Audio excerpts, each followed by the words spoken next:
Hello everyone, कैसे हो आप लोग। आई होप सभी अच्छे होंगे। ये वीडियो एसएससी सीजीएल 2025 के सभी एस्पिरेंट्स के लिए काफी इंपॉर्टेंट है क्योंकि आपके बहुत सारे डाउट्स आ रहे हैं। सबसे पहला डाउट तो ये है कि एडमिट कार्ड का स्टेटस अभी तक नहीं आया है, क्या सीजीएल हमारा पोस्टपोन होने वाला है। और दूसरा मेजर डाउट आपका ये है कि जो नए मॉक आप लोग लगा रहे हो, नई कंपनी वाले जो मॉक टेस्ट आप लोग लगा रहे हो, उसमें स्कोर ही नहीं आ रहा है, तो उसका क्या इंपैक्ट पड़ने वाला है आपके एग्जाम के ऊपर। उन सभी चीजों के बारे में डिटेल में डिस्कशन करने वाले हैं, तो वीडियो को आप लोग लाइक और शेयर कर दीजिए। तो स्टार्ट करते हैं आज का ये वीडियो।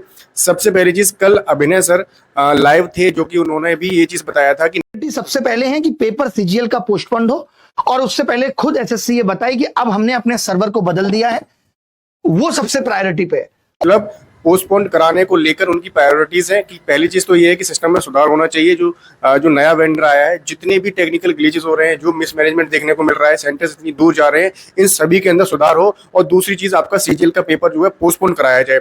तो ये चीज कितनी सही हो सकती है, इस चीज के बारे में आपको बता देता हूं। क्योंकि अभिनय सर ने 2024 के जितने भी एस्पिरेंट्स थे उनके लिए कोर्ट केस वगैरह किया था। उन्होंने पहले ही बोल दिया था कि मैं कुछ बच्चों को यहाँ पर इन करा के ही रहूंगा, और वो चीज आपके मेंस के जो एग्जाम था उससे एक दिन पहले ही रिजल्ट आपका रिवाइज हुआ था। मतलब कहीं ना कहीं अगर वो कोई भी बात बोल देते हैं तो वो चीज़ बिल्कुल सही होती है। तो इस पर भी आप लोग ट्रस्ट कर सकते हो, लेकिन पढ़ाई को बिल्कुल भी नहीं रोकना है। अभी मैं उन लोगों के लिए बात कर लेता हूँ जिन लोगों के जो नई आप लोग कंपनी वाले मॉक टेस्ट लगा रहे हो टेक्स्ट बुक के ऊपर जाकर, तो वहां पर आपका स्कोर कम आ रहा है। अगर आपका स्कोर 100 के आसपास या 110 के 105 के आसपास आपका आ रहा है तो आप टेंशन मत लो, क्योंकि अगर आपका स्कोर इतना आ रहा है तो सभी का स्कोर इतना आ रहा है। कोई भी ऐसा नहीं है कि 150 प्लस वो लेकर आ रहा है नई मॉक टेस्ट के अंदर, या जो नई कंपनी का जो मॉक टेस्ट आपको वहां पर मिल रहा है ना सेक्शन के अंदर, उसमें किसी का भी ज्यादा नहीं आ रहा है, सबका आ रहा है। अगर स्कोर आपका इस तरह से आएगा, यानी कि पेपर का लेवल थोड़ा सा अप रहेगा, तो कट ऑफ आपकी डेफिनेटली कम ही जाएगी। ठीक है।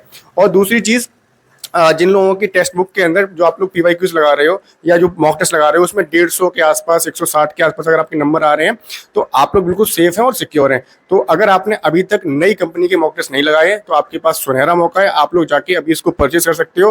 टेक्स्ट बुक के ऊपर अभी सेल चल रही है, जिसमें आप लोगों को यहाँ पर एसएससी नहीं, एसएससी के अलावा सभी एग्जाम्स के लगभग 900 से ज्यादा एग्जाम, 1 लाख से ज्यादा मॉक टेस्ट मिलते हैं, 35,000 से ज्यादा प्रीवियस ईयर क्वेश्चन मिल जाते हैं, 3500 से ज्यादा आपको यहाँ पर फ्री टेस्ट मिलते हैं। इसमें आप लोगों को नए पैटर्न पर मॉक टेस्ट देखने को मिल रहे हैं। साथ में नया जो वेंडर आया उसकी भी मॉक टेस्ट आपको यहाँ पर मिल जाती है। टेक्स्ट बुक का जो पास प्रो है ईयरली, वो आपको 483 रुपीज के अंदर मिल रहा है, और पास प्रो मैक्स आपको 615 के अंदर मिल रहा है। तो आप लोग मेरा कूपन कोड ABHI18 यूज करके इसको परचेज कर सकते हो। लिंक आपको डिस्क्रिप्शन बॉक्स में मैंने प्रोवाइड करवा दिया है। अब आपको एक चीज और बता देता हूँ कि अगर आपका ये एग्जाम पोस्टपोन होता है तो कितना पोस्टपोन हो सकता है। देखो भाई, अगस्त के लास्ट तक आपका जो एग्जामिनेशन है वो स्टार्ट हो जाएगा किसी भी सूरत में, ये सितंबर में नहीं जाएगा। ऐसा अभी भी यहाँ पर जो इन्फॉर्मेशन है वो मिल रही है। ठीक है। तो अगस्त के लास्ट तक आपका पेपर जो है स्टार्ट हो जाएगा सीजीएल के लिए, प्रीलिम्स वाला आपका, और सितंबर में आपका ये फिनिश हो जाएगा। ठीक है। फिर आपके पास मेंस के लिए भी यहाँ पर थोड़ा सा लगभग 2 महीने का टाइम आपको मिल जाएगा, लगभग 2 महीने का टाइम आपको मिल जाएगा। तो भाई, पढ़ाई तो आपको करनी ही करनी है। अगर ये पोस्टपोन भी हो जाता है तो आप कितना, मतलब लगभग 25 दिन के आसपास, 20 दिन के आसपास आपको और एक्स्ट्रा मिल जाएंगे, तो आपके पास वो बोनस टाइम रहने वाला है। तो मॉक टेस्ट लगाइए जबरदस्त और प्रैक्टिस कीजिए। स्कोर अगर आपका कम आ रहा है तो सभी का स्कोर कम आ रहा है, कोई भी ऐसा नहीं है। मेरे पास बहुत सारे क्वेश्चन आते हैं, बहुत सारे लोग आप लोगों से मैं जुड़ा हुआ हूँ, तो सभी लोगों का स्कोर कम आ रहा है। ठीक है। और दूसरी चीज, आपका ये भी डाउट है कि एग्जाम हमारा टाइम पर हुआ भैया, और इसी तरह की मिसमैनेजमेंट देखने को मिला, ऐसे ही टेक्निकल ग्लिचेस हुए, तो फिर सीजीएल का जो एग्जामिनेशन है इतने बड़े स्तर पर होता है, तो ये तो बहुत सारे बच्चों के साथ यहाँ पर नाइंसाफी हो जाएगी। तो उस चीज को लेके आपको टेंशन नहीं लेनी है, आपको सिर्फ अपनी पढ़ाई करनी है। जो बड़े बड़े टीचर्स हैं, अभिनय सर हैं, राकेश यादव सर हैं, नीतू मैम है, आदित्य रंजन सर हैं, ये जितने लोग भी है ना, सभी लोग इस चीज पर काम कर रहे हैं, और बैकएंड पर बहुत सारा काम चल रहा है। अगर डीओपीटी मिनिस्टर कोई यहाँ पर आम आदमी नहीं है, अगर उसने कोई बात यहाँ पर बुलवाई है, चेयरमैन के सामने सारी मीटिंग हुई है, तो उन चीजों पर काम होगा। ठीक है। नहीं होगा फिर आगे की जो रणनीति है वो आपके सामने मैं रखूंगा और बताई जाएगी आप लोगों को सारी चीजों के बारे में। ठीक है।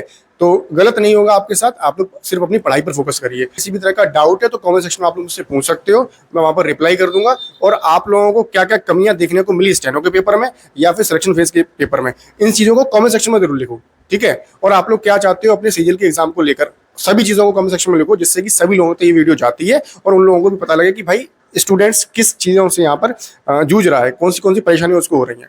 तो फिलहाल की वीडियो में इतना ही, मिलते हैं आपसे नेक्स्ट वीडियो में एक नई इन्फॉर्मेशन। तब तक के लिए जय हिंद, वंदे मातरम।